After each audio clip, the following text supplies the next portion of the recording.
Hi guys, this is Robin with Weight Loss Apocalypse. It has been like 3 weeks since I posted a video. I apologize. But then again, this is free. I've posted, I think, over 15 to 20 sessions in the Patreon account. So if you really want to watch the YouTube videos of the sessions with the clients I'm working with, you're going to have to join the Weight Loss Apocalypse Patreon account and become a patron. That link is below. So, I've just been so busy. My kids got done with school. You know, as soon as spring hits, I love landscaping work, yard work, flowers and pots. And so it's kind of like this small window every year that pressure is on. Weeds are being pulled. I'm digging holes, moving shrubs, reconfiguring things. You know, it's a little bit of my insanity in there. So, but I really love it. So now I haven't written anything either, which sucks because I really need to get these projects done. And so I'm kind of in this weird spot because if I don't post a video on YouTube, my YouTube rating goes down, right? People don't, what's the word? It's not promoted on YouTube as much when people do searches for eating disorders and all that. So, you know, when I started doing those Patreon YouTubes, my traffic significantly reduced to my YouTube account. So I have to keep on posting things to get traffic so that I can get exposure and people can work with me. And that's kind of the downside of putting everything in Patreon. So I only hurt myself by not having conversations with you in the YouTube universe. Anyways, so, okay, this session is with a client who suffered with binge eating, chronic dieting as well. So she's gone between intense diet obsessiveness and rigidity and perfectionism to extreme binges and periods of time in isolation, and basically trying to feed herself while she's recovering from her extreme deprivations, but all the while feeling like shit about herself. And so here is our, God, I think we're around 10 sessions of the 20 that we're doing. And so she's had, no, I don't think this is done. I think it's like session 8. So she's had huge progress, an instant relief with the first few sessions that sustained on its own. And she's noticed, so in this is the first 10 minutes of our session. She's noticing that some of the suffering has returned. And we're talking about the, you know, observing why that would be. And she noticed that she started feeling bad about her weight, feeling overwhelmed with her kids, end of school year events and projects and stuff to do. And she's noticed that when she started feeling bad about her weight, that her sensitivity to environmental stress significantly increased. You'll hear in this midway through, I start to kind of I couldn't understand what she was saying, but what she was saying is that this time of environmental stress with her kids and school and work and everything that a mother juggles when you have children that are in high school and junior high or whatever is not changed. So what she's noticing is that the life she was living as she was recovering and as she was starting to feel that freedom, the same exact life felt easy. It felt like she could handle it, and she felt it was tolerable, and it didn't create the same stress response. Once she started caring about her weight, she noticed that all of that freedom and relaxation immediately diminished. So for her, her sense of self with the body directly impacts how she perceives environmental stress. So I wonder how many of it for some people is in reverse. You know, environmental stress can make people feel like I need to work on my body, you know, or vice versa. So it's a really interesting conversation I think people need to have with themselves, you know, about what that stress is, and how you're perceiving it, and how you perceive yourself as lacking might actually project out into how you perceive your environment. One thing I was thinking about is as it relates to survival mode, which is what I'm going to be writing about as soon as I'm done with this session. I'm all right. That when someone is in survival mode, we can break it up into two. Someone is in fear, feeling incapable and inadequate, and they go into hiding. The response to that is to deflect, deny, deflect, deny, repress, or suppress, lie, hide, and or ignore, right? Which is kind of like being paralyzed. Someone on the fighting end or a more confident side of stress or survival mode would fight, retaliate, try to get back, do everything they can to, kind of king of the hill mentality. It's still survival mode. And so how you perceive your environment can really be potentially predicted based on where you're at in your sense of capacity. Someone who has a sense of capacity might go into more fight than someone who senses they aren't capable of their environment. Either direction of survival mode, you're clearly in survival mode because there is an underlying sense of lacking capacity. The fighting side just has more energy or will to do everything they can. And if you look at it, if I were to explain this a little better, someone who is in hiding or flight, they would think reality is too hard. I can't handle it. It's too much. I don't know what to do. I'm overwhelmed. It would feel, also your response to it would be sad, sorrowful, depression, right? Where someone on the fighting side of survival mode is typically in pride and inflation, the inflated concept of yourself, which is why you're kind of willing to fight. So there's an upside to that. It's again, the narcissistic core of that is that I am superior. So the problem with that side of it is where they feel they can't handle is that reality sucks. Reality is inferior. So they can't necessarily accept reality because they think it is inferior. And that's what they can't handle. It's not what's going on they can't handle. You look at someone on the fighting side of survival mode, they're fighting their asses off, doing a bazillion things at one time.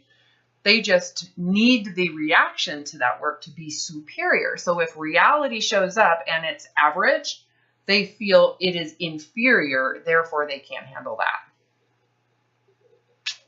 That was a lot. So soak it in. All right. Here's your 10 minutes. If you would like to work with me, there's also a link below to my website where you can fill in the consult request form and we'll get you scheduled as soon as possible. And the Patreon account. Yeah, there's like 20 some videos that I posted over the course of the last 3 weeks. So you got a lot to catch up on. All right. Enjoy. How are you doing? I'm doing okay.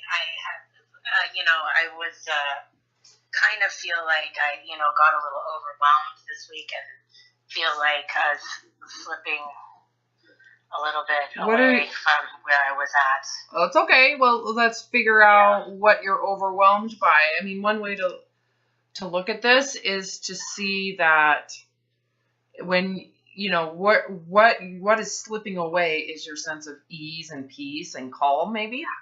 So if you're feeling overwhelmed, what is that really?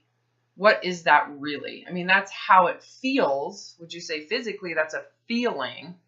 Why would where would that come from? Well, feeling like I can't handle. You got it. That's it. Period. So whereas the state you were in before was open and it is what it is, and there was a sense of handling it, right? But it wasn't controlling. It wasn't like, it was just, whatever comes about, I will accept, and it is. So for you to lose that, what it means is that you are no longer accepting reality.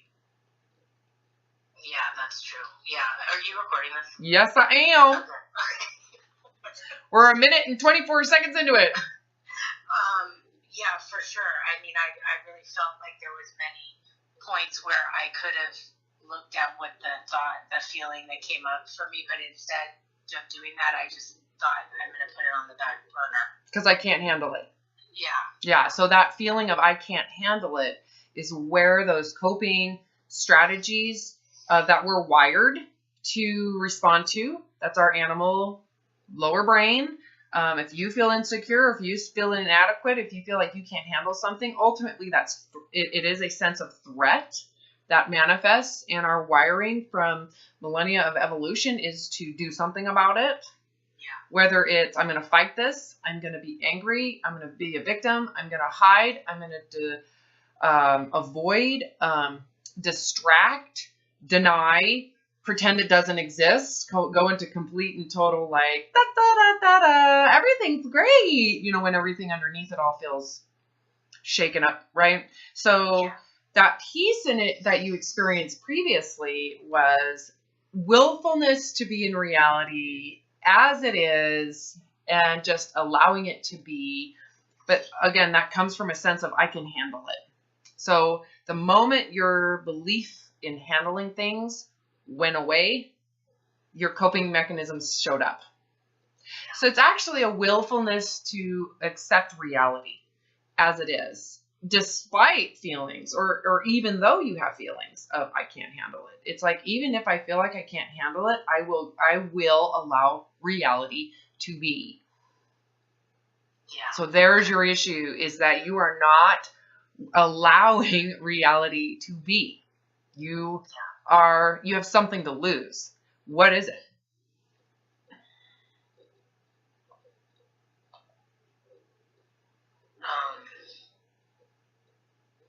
Why don't you just tell me what the situation was and we can kind of process it. No, it was just a series of just a lot of different things I had to go to, and I felt like I was saying I wanted to be thinner.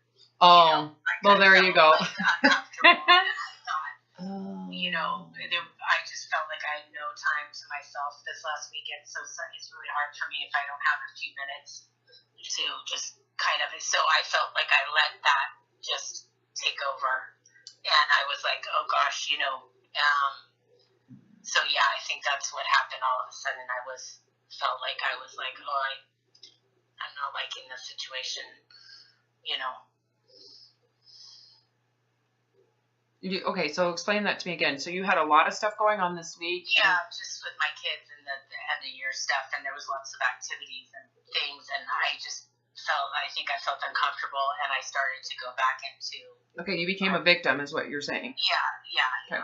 So for me, this is hard. My life sucks. This has been a terrible week. So you started to define it as a bad thing. So reality is reality. I had the same exact week you just went through the week before. Yeah. How did I not go back into that hell? You just accept it. Yeah, it is what it is. And there's going to come a point in my life where I'm going to miss this shit. Yeah. So exist in it. This is the way it is in our culture today, in this day and age, what goes on and where things are at and how things are. And, it's also a balance of sacrifice and, supporting your kids. And if you're going to be a victim of it all, you're creating your own hell and misery, because it is what it is, right? So the moment you deny reality and you criticize it, you're the asshole, right? You're the one playing God, saying this shouldn't be this way and my life should be different, Yeah. So the denial of that reality or criticism of it, that it should be something different, but that's also paired with, oh my God, I'm overwhelmed. I have this and this and this and this and this and this. There's a reality there. But to just experience it rather than to criticize it, it's a first world problem. So there's a relativeness that you kind of lost sight of. Yeah. Like, if this is the hardest thing you have to do in your life. So there is a ability to create context and relativity that might need to be honed and practiced. Like, this is something that's new for you. Yeah, no, I mean, I didn't feel like that. I didn't feel like it was a burden or anything. I just felt like that, that just it doesn't have to be busy. I mean, it could be any context, really. It could have been anything this week. It's just I felt that I think I didn't have any time to let it, I don't know, like at all. Because this is no different really than another week when I felt like freedom. So I feel like I willfully didn't want to deal with it. That's what I felt. Oh, I see that you kind of lost sight, and then this became a burden. Yeah, so it's like all this changed, and all of a sudden I'm friggin' sucking life. I hate life, Whereas before it was the same thing. Nothing's changed. It's just for whatever reason my shift of perspective is now coming from a shallow space that is really kind of tunnel vision and irritable, rather than coming from a place of ease and acceptance. So what was the trigger to that? Like, why do you think that okay, see, now I understand what you're saying. You're like, here's how it was before, here's how it is now. Something shifted here. You believe it had to do with the fact that you felt there was something wrong with your weight, or you felt bad about it? No, well, I think I just was frustrated. I bring that up only because you mentioned it a little bit ago. Yeah, no, I did. I mean, I didn't consciously say it to myself, but I think I just felt uncomfortable, moving around and stuff like that. That means you judged it. Yeah, I judged it. Okay, because there's a difference between my back hurting when I move, which is what I live in 24/7, right? Versus I'm uncomfortable in my skin. Like, I don't like it. I don't want it. I don't like it. I don't want it to represent who I am. I'm a victim of it. And the victim role, really. Victim of my own body. Okay. I don't know if that connects. Does that connect for you? Yes. Okay. So here's what I have seen very commonly when I work with people. The initial release and freedom coming from the choice that I will never be thinner. It is initially very real and very freeing and very relieving, because you're in your home, you're in your isolation and space, so it's very easy to be free and to be loving and accepting of the body in isolation.